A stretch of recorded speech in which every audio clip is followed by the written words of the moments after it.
Okay, so we're not looking at two-dimensional or three-dimensional motion. We have to start at the most simple, the most basic, and that is one-dimensional motion, okay?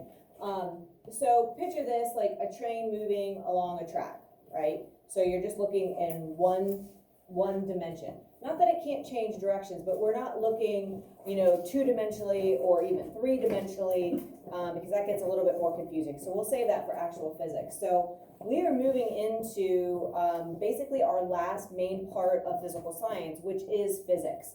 So we've had chemistry, we've looked at categorization of matter, and now we're looking at physics. So that's our last main big section for the year. All right. So motion is going to take place over time and distance. So you can describe motion by how long that motion was occurring. You can describe it by how far the object traveled, or how far you went, or something like that. So time and distance are going to be two of the main variables. Frame of reference that they mentioned in the first video is super important. Without frame of reference, motion doesn't really make sense. So for example, it's not necessarily a starting point, but it's your perspective. So you guys have talked about perspective like in language arts, when you're looking at, is it first person, second person, third person, that kind of thing. That sound familiar? Like how the story is written. So this is kind of that same idea. It's your perspective of the motion. What does it, where are you seeing the motion take place? Are you looking at it head on? Are you looking at it from above? That kind of thing. It kind of reminds me of, and I might be getting ahead of myself, but kind of reminds me of doing a Google search for directions. So I have to put in the starting location, right? If not, if I just say Burger King, I want to go to Burger King. Well, my question from Google is going to be where's your starting location? Because if I want directions to the nearest Burger King from my house, it might be different than the directions I would get from here, or maybe if I'm in Mount Gilead, it might give me totally different directions, right? We need to know where we're starting from. All right, so perspective in a way is kind of like that. The directions can be very different based on your starting location. So it's not that the Burger King has changed, it's your starting position has changed, right? So if even somebody's trying to navigate to the gym from our school, well, are you leaving from my room, or are you leaving from Mrs. Heil's room? Are you leaving from Mr. Parrott's room? Where are you leaving from to get to the gym? You can't just say, oh, you go out the door and turn right, turn left, go down the hall, and then make another right and you'll be right there.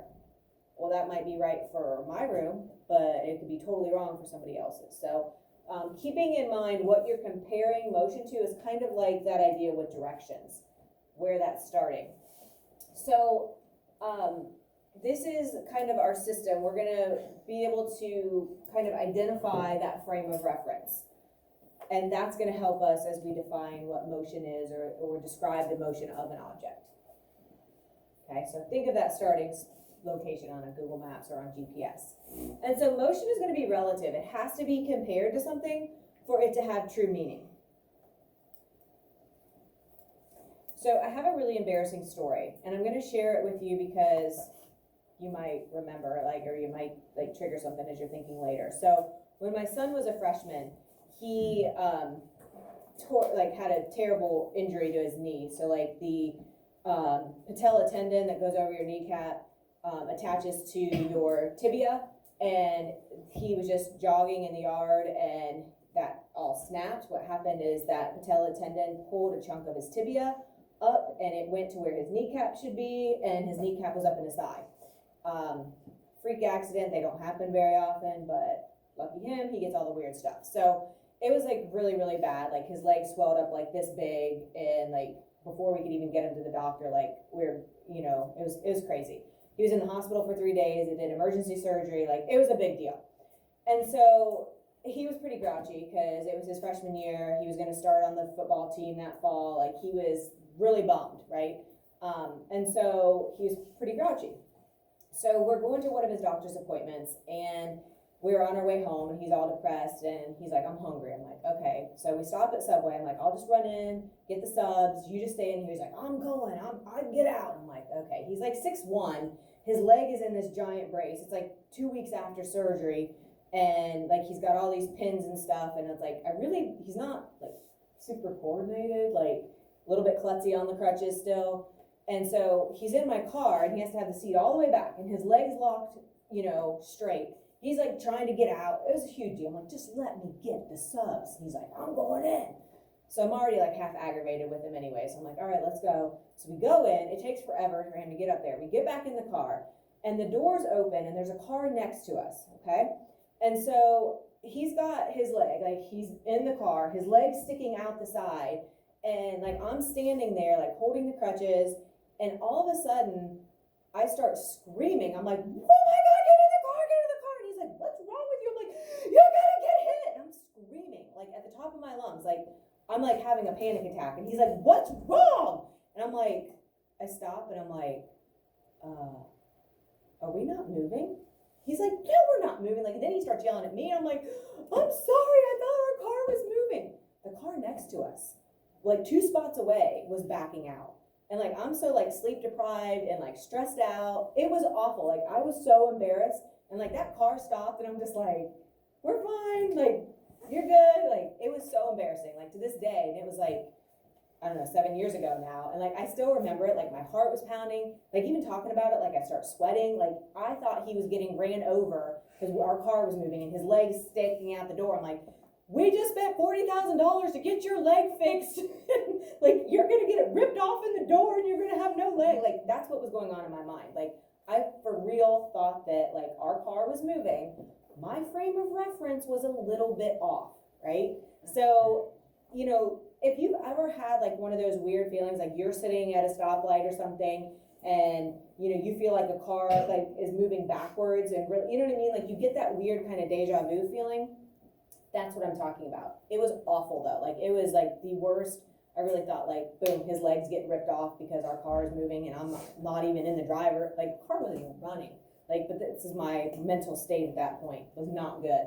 So anyways, that's my embarrassing story. But if you've ever felt that kind of weird, like, oh my gosh, we're like something's, like you feel like it's not right. That's because your frame of reference, like you have a pretty good understanding of what should be happening. If you're in that car, you feel like you should be the one moving, and here it wasn't, like it was the car next to us. And so I'm sure you guys have felt that a little bit, but that's my embarrassing story. I'm not too proud to share it, but so again, if you've ever been sitting at that red light and a bus stops next to you or kind of a bigger vehicle, sometimes this happens more, you're kind of daydreaming, looking around, and then all of a sudden it feels like you're rolling backwards. That was me. Like I thought we were moving. Right? And it all because the bus actually starts to move forward. And what's happening in your brain is we know that the bus was just sitting there, so it became part of the frame of reference. Obviously the ground, unless there's like an earthquake situation, isn't going to start to move, right? So in our brain, the logical kind of explanation is that we're moving backwards, right? Because the ground can't be moving forward. And if you attach the bus or the big truck or whatever it is to the ground because it was sitting there still, your brain's only explanation for that is that you are the one moving. So my brain was very confused. So you decide that the bus wouldn't be able to move because it's part of the ground. And so the only option is that you must be moving backwards.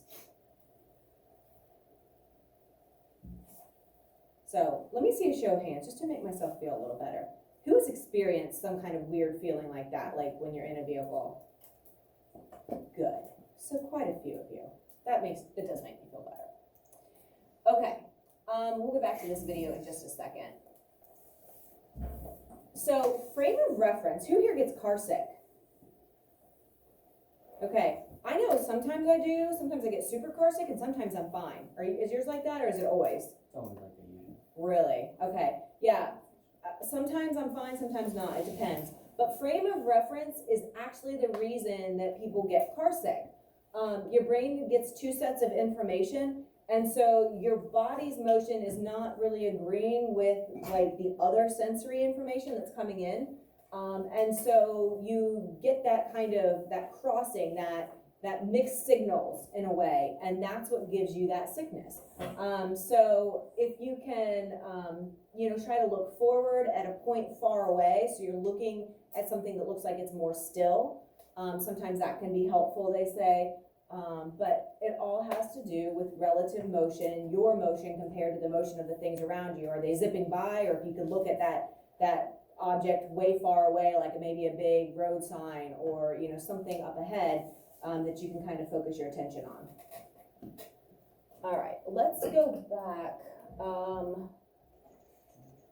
have a couple videos that we're going to watch that are going to show this.